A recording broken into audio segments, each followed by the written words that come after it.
Hello everybody, my name is John Fredrickson. You already know me as a start animator and a hobby artist.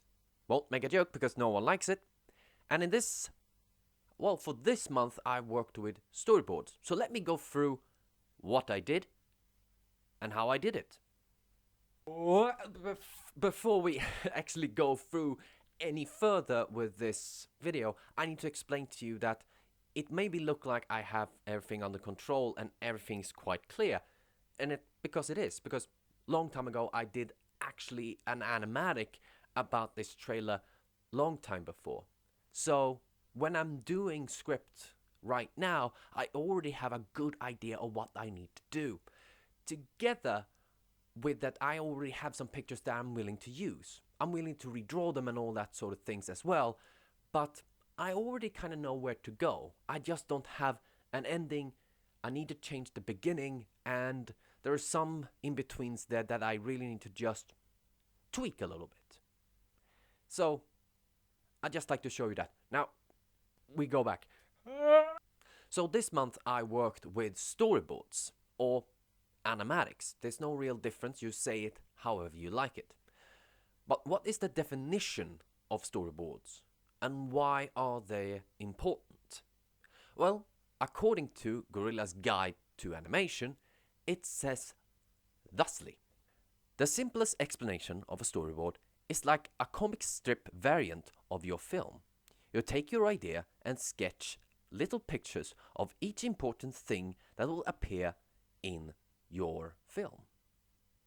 Now also, this one gives a really good explanation to how you can do it. I'm gonna show my variation a little bit later on, so stick to that. But also, there is another thing that is very, very important. In the book Drawing for Animation, it has a side strip talking specifically about the essentials for drawing for a storyboard. Let me read some. A storyboard is about removing and replacing panels in order to improve your visual script. About drawing, redrawing, redrawing, and redrawing.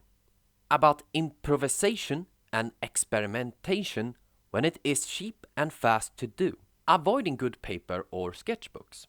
Breaking down the narrative into all necessary shots or scenes that tells the story. Reorganizing how every panel affects what may or may not happen next in the narrative. After some reading from both those books, I took some of those ideas and put them into practice. And this is what I did. So the first thing I did was to write down every single idea I had for the DnD trailer. After that, I put them into a timeline, which I made on the same piece of paper. And for some things that I couldn't write, I just drew them.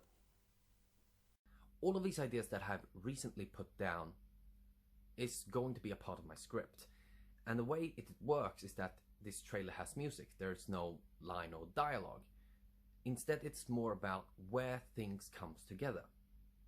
Where they are, how it looks, how they are acting towards it, how they are acting. That's going to be the most of what this manuscript is going to be.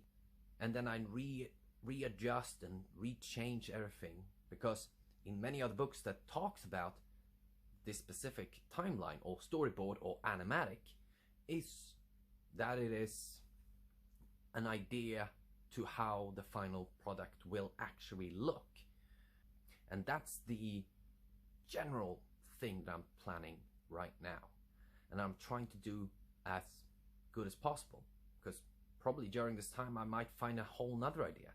And it's just to write down as many ideas as you possibly can. And maybe they're too stupid, or maybe they're too flimsy, or maybe it's too difficult to draw, maybe it's too difficult to animate. And that you start changing. And the same thing is when you're writing these ideas, is that sometimes you have an idea in your head but you cannot write it down. Draw it. There is absolutely no problem with you drawing out how a scene is going to look.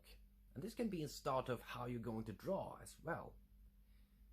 I always recently had no energy to draw, so I just started scribbling down the ideas, and without actually caring how it looked, to just like get the feel of how certain things are maybe going to look. So that's a really good idea, to just start scribbling down and get that weird energy of scribbling, scribbling and sketching out of the way until you can do your final drawing or your final animation.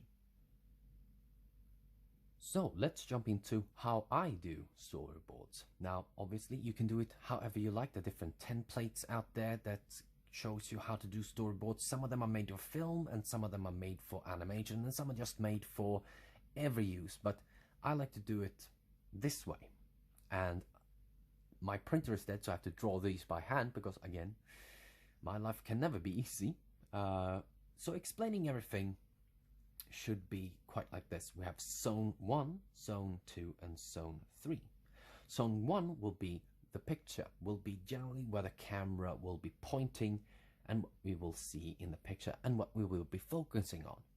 Zone 2 will be either music, sound effects, or text, or conversations that the scene might implement.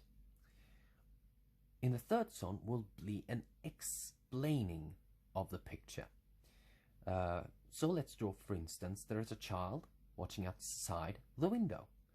Music is the Christmas Carol, and here we will explain that a child is watching outside the window waiting for Santa, for example.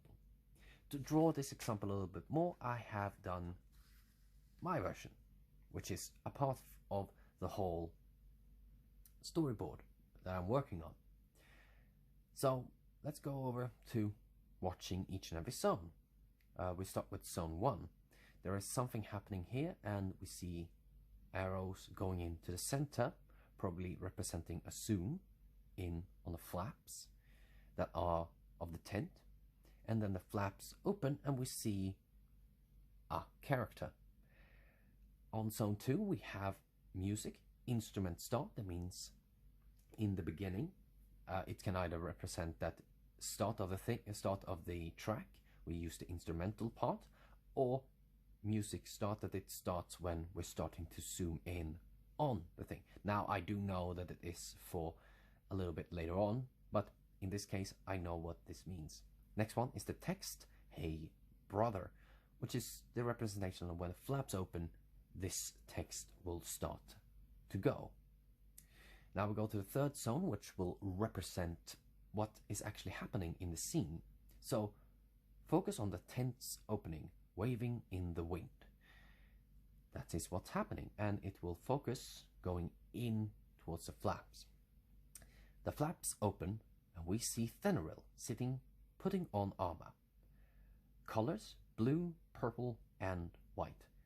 Also, don't worry, I know it is misspelled, I am dyslexic, but in this case I do not really care about the spelling. I do not care also how it's painted or drawn, as long as you can understand what is actually happening in the scene. Since I'm working alone, I can read my own handwriting, and as I'm drawing, I can see what I mean. But this will help many people if you're going to translate your animation, your movie idea. This is a really good way to do it and just continuously send it forward.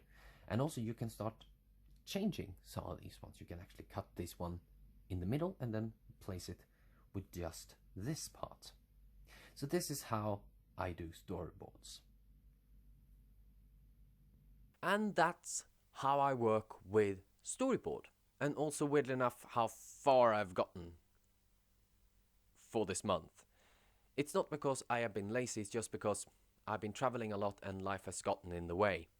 So I'm trying to find time to actually sit down and actually do the storyboard as quickly as possible, or whenever I find time, really. But this has really helped me because, again, it's good to just write down your ideas. It's good to just rechange things because, again, this is just your editing table. You can cut, you can replace, and you can come up with nearly anything, and to just see how everything is going. So obviously there's a bunch of other people that are involved in this. So next month I'm actually gonna go through the whole storyboard. It needs to be done, and I'm actually going to try to see if some of the D&D players are willing to sit down with me and actually go through what they think about the animatic. Hopefully it works. If it doesn't, I'll find some creative way to do it.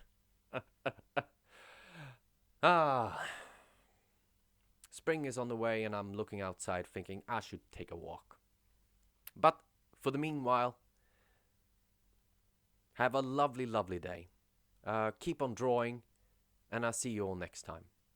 Hope you learned something. That's what this is all about.